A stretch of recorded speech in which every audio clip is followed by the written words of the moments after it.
let's have an example here. When we talk about design thinking, what if I said, this remote control is something most modern households basically have. If you have a typical smart TV today, you have a remote that has just too many buttons.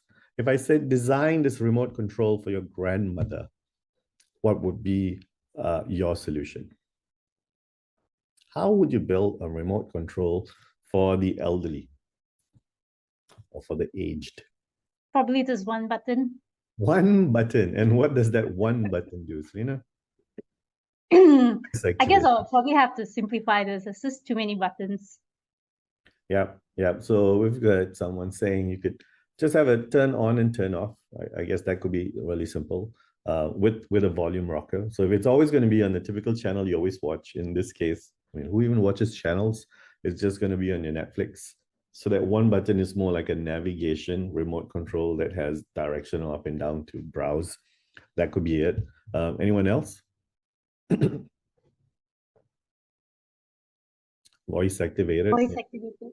That depends. We're going to understand all kinds of languages, all kinds of tone. What if someone is, having difficulties in speech? Because we are talking about the elderly, doesn't really guarantee a solution.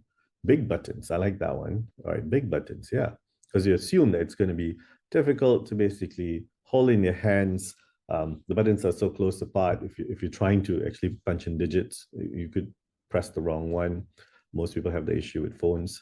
So eventually, if I say I want to prototype something like this, everything can be started something really simple, right? I could take this typical remote control that you could buy on Shopee for really cheap, and I could just take away the noise, as Dr. Selena, you were saying this now. I'll just eliminate buttons. And I could do that just with this.